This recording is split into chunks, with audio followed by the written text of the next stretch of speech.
মহান আল্লাহ রব্বুল আলামিন কেন ঘুমান না? আসসালামু আলাইকুম রহমতুল্লাহ। প্রিয় দর্শক, আমাদের দুনিয়াতে সবকিছুই একটি রুলস তথা নীতির উপরে চলে। তো বিভিন্ন বিষয়াদির মধ্যে আমরা এটাও খুঁজে পাই যে প্রত্যেক পরিচালনার একটি নির্দিষ্ট পরিচালক রয়েছে। আর আমাদের এই পৃথিবী বলুন, সৌরজগৎ বলুন বা ইউনিভার্স বলুন, যা খুশি তা বলুন, সবকিছুই কিন্তু একটি অতি সূক্ষ্ম ও যথার্থভাবে চালিত রয়েছে। আর সবকিছু কে চালাচ্ছে বা কিভাবে চালিত হচ্ছে, এই বিষয়টি হয়তো আর বলার অপেক্ষা রাখে না।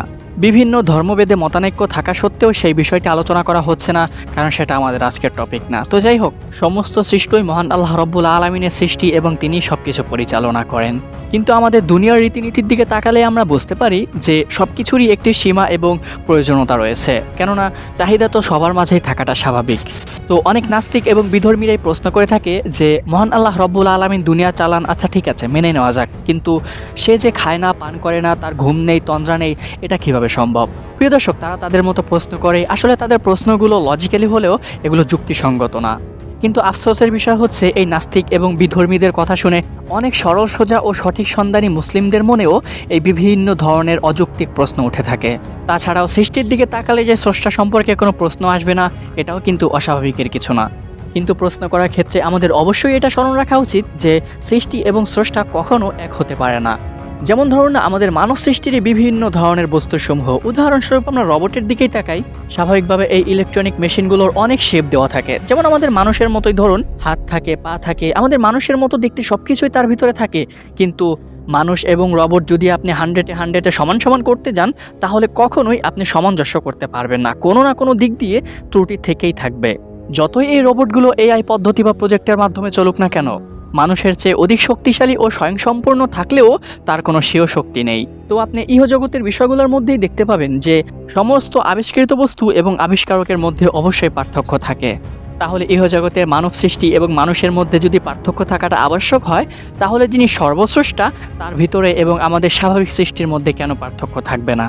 এবং রবটকে যেহেতু মানুষের সাথে সামঞ্জস্য করা একেবারেই অসম্ভব, তাহলে আমাদের স্বাভাবিক মানুষের যে স্বভাবগুলো রয়েছে, খাওয়া, পান করা, ঘুমানো, এই সমস্ত বিষয়গুলো আমাদের সর্বস্রষ্টা মহান আল্লাহ রব্বুল আলামিনের সাথে কিভাবে যেতে পারে? প্রিয় দর্শক, মানুষের মধ্যে অনেককেই দেখতে পাবেন যারা লজিক ছাড়া কোনো কিছুই মানে না। তাদের উক্তি হচ্ছে কিছু একটা অস্তিত্ব থাকবে আর আমাদের মাথায় ধরবে না, এটা কিভাবে সম্ভব? কিন্তু তাদের এটাও জানা উচিত যে সব কিছু লজিক দিয়ে বুঝতে হবে, এটা আবশ্যক না। আর কেউ যদি কোনো কিছু না বুঝে বা তার না বুঝে আসে, তার মানে যে তার সেটা অস্তিত্ব নেই, এই উক্তিটিও কিন্তু সঠিক নয়। প্রিয় দর্শক, স্বাভাবিকভাবে কথাগুলো একটু বুঝতে কঠিন হলেও একটু মনোযোগ দিয়ে খেয়াল করলেই স্রষ্টার সম্পর্কে সমস্ত প্রশ্নের উত্তর না পেলেও কিছু প্রশ্নের একেবারে পানির মতো পরিষ্কার উত্তর পেয়ে যাবেন। প্রিয় দর্শক, তো যারা এই প্রশ্নটি করে থাকে, মহান আল্লাহ রব্বুল আলামিন সবকিছুই সৃষ্টি করেছেন, সবকিছুই তিনি চালিত করেন, ঠিক আছে, কিন্তু তার কোনো বিশ্রাম নেই, তার কোনো ঘুম নেই কেন? মজার বিষয় হচ্ছে, খুঁজে দেখলেই কিন্তু তার প্রশ্নের ভিতরেই তার উত্তরটি পাওয়া যায়। বুঝতে পারলেন না তো চলুন একটু সহজ করে বোঝা যাক। হযরত মূসা আলাইহিস সালাতু ওয়াস সালামের যুগেও মহান আল্লাহ রব্বুল আলামিন সম্পর্কে বনী ইসরাইল সম্প্রদায়ও এই একই প্রশ্ন করেছিল।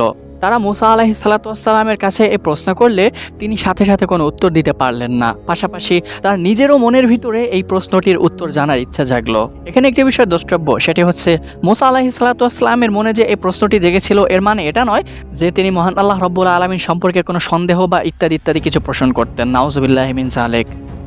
তো যাই হোক, বনী ইসরাইলদের অনেক অনুরোধে যখন মহান আল্লাহ রব্বুল আলামিনের কাছে এই প্রশ্নটি করলো, তখন মহান আল্লাহ রব্বুল আলামিন ফেরেশতাদের মাধ্যমে তার নিকট খবর পাঠালেন যে মূসা আলাইহিস সালাতু ওয়াস সালাম যেন লাগাতার 3 দিন এবং 3 রাত না ঘুমান। অতঃপর মূসা আলাইহিস সালাতু ওয়াস সালামও মহান আল্লাহ রব্বুল আলামিনের আদেশ মেনে লাগাতার 3 দিন এবং 3 রাত ঘুমালেন না। এরপরে চতুর্থ দিন রাত্রের বেলায় মূসা আলাইহিস সালাতু ওয়াস সালামের 2 হাতে 2টি পাত্র দিয়ে তাকে সারা রাত দাঁড়িয়ে থাকতে বলা হলো এবং শর্ত দেওয়া হলো ওই 2টি পাত্র যেন হাত থেকে না পড়ে। শত হলেও নবী ও রাসূলগণ তো সবাই মানুষ এবং মানসিক চাহিদার কারণে ইতিপূর্বে 3 রাত 3 দিন না ঘুমানোর কারণে তিনি ঘুমকে আটকে রাখতে পারলেন না। এক পর্যায়ে গিয়ে ঘুম আচ্ছাদিত হওয়ার কারণে তার হাত থেকে ওই 2টি পাত্র পড়ে ভেঙে যায়।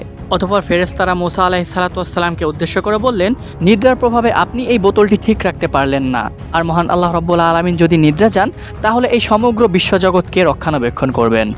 এবং এই ঘটনার প্রতি ইঙ্গিত করেই মহান আল্লাহ রব্বুল আলামিন সূরা বাকারা 255 নম্বর আয়াত তথা আয়াতুল কুরসিতে তার সমস্ত বৈশিষ্ট্য ও গুণাবলী বর্ণনা করেছেন, যেখানে লা তাখুযুহু সিনাতু ওয়ালা নাওম স্পষ্টভাবে উল্লেখ রয়েছে। প্রিয় দর্শক, এই তাফসীরটির ব্যাপারে প্রসিদ্ধ মুফাসসির ইবনে কাসির রহমতুল্লাহি আলাই বলেন, এই ব্যাখ্যাটি কোনো সহিহ সনদে না পাওয়া গেলেও অনেকেই এই ঘটনাটি বর্ণনা করেছেন।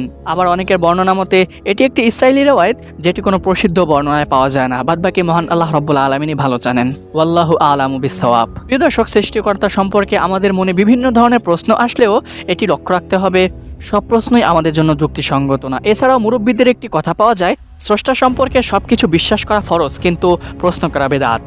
মহান আল্লাহ রাব্বুল আলামিন আমাদের সবাইকে সঠিক বিষয়গুলো জেনে এবং মেনে আমল করার তৌফিক দান করেন। তো প্রিয় দর্শক দেন ভিউয়ার্স আর অডিয়েন্স, ভিডিওটি যদি ভালো লেগে থাকে তাহলে অবশ্যই সাবস্ক্রাইব করে বেল আইকনটি ক্লিক করে রাখবেন পরবর্তী ভিডিওর নোটিফিকেশন পাওয়ার জন্য। আর যদি পূর্ব থেকে সাবস্ক্রাইব করে থাকে তাহলে অসংখ্য ধন্যবাদ। জাযাকুমুল্লাহ। নেক্সট আপনাদের সাথে আবার দেখা হবে। ধন্যবাদ। আসসালামু আলাইকুম রহমতুল্লাহ।